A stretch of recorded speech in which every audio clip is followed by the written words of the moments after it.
আজ 1 অক্টোবর আন্তর্জাতিক কফি দিবস। কফি পৃথিবীর সবচেয়ে জনপ্রিয় পানীয়গুলোর মধ্যে এটি অন্যতম।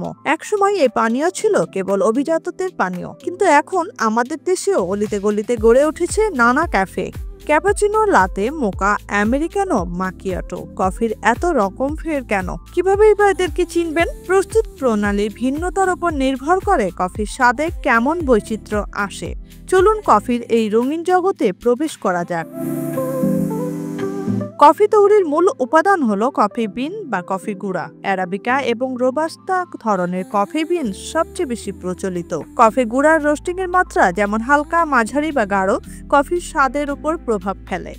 তবে বেশিরভাগ ক্যাফেতে যেসব কফি পাওয়া যায় সেগুলোর মূল ভিত্তি হলো এসপ্রেসো। এসপ্রেসো হলো ঘন কফির মিশ্রণ যা এসপ্রেসো মেশিনের সাহায্যে উচ্চ চাপে গরম জল কফি গুঁড়ার মধ্য দিয়ে চালনা করে তৈরি করা হয়। 1 কাপ কফির জন্য সাধারণত 30 থেকে 32 মিলিলিটার এসপ্রেসো ব্যবহার করা হয়। এই এসপ্রেসোর সঙ্গে দুধ, পানি বা অন্যান্য উপাদান মিশিয়েই তৈরি হয় নানা স্বাদের কফি।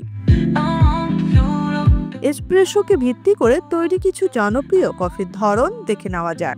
আমেরিকানো এর প্রধান উপকরণ এসপ্রেসো ও গরম পানি। এটি ব্ল্যাক কফি নামেও পরিচিত এবং এতে সাধারণত দুধ বা ক্রিম ব্যবহার করা হয় না। সাধারণত 1:2 অনুপাতে এসপ্রেসো ও গরম পানি মেশানো হয়।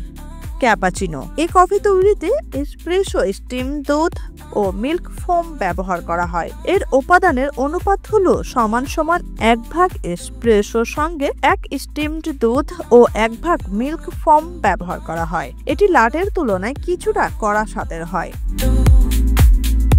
লাতে, মোকা ও মাকিয়াটোর পার্থক্য। এই 3টি জনপ্রিয় কফির মধ্যে পার্থক্য মূলত দুধ এবং ফোমের পরিমাণে।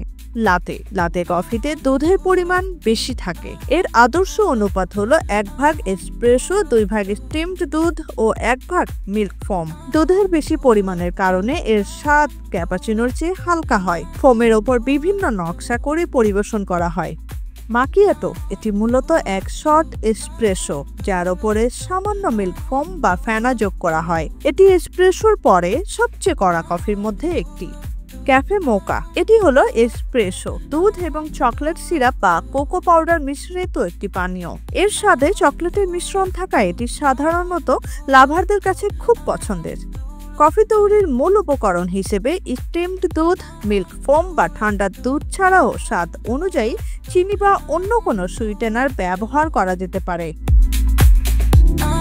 এছাড়াও রয়েছে ঠান্ডা কফি বা আইসড কফি। এই কফি তৈরি করা হয় গরম কফির সঙ্গে ঠান্ডা দুধ ও বরফ মিশিয়ে। এভাবে আইসড লাতে বা আইসড মোকা তৈরি হয়। ঘরে সহজে বানানোর জন্য ইনস্ট্যান্ট কফি গুঁড়া বা গ্রানুল গরম পানি মিশিয়েও দ্রুত কফি তৈরি করা যায়। আন্তর্জাতিক কফি দিবসে আপনার পছন্দের কফিটি পান করে দিনটিকে উদযাপন করুন। এই কফিগুলোর মধ্যে আপনার প্রিয় কোনটি? আর এই আন্তর্জাতিক কফি দিবসে আপনি কোন কফি পান করে দিনটি উদযাপন করছেন?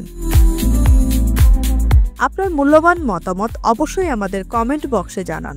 জীবনধারা ও বিশ্লেষণধর্মী খবর সবার আগে পেতে বাংলা ফ্লো চ্যানেলটি সাবস্ক্রাইব করে আমাদের সঙ্গে থাকুন।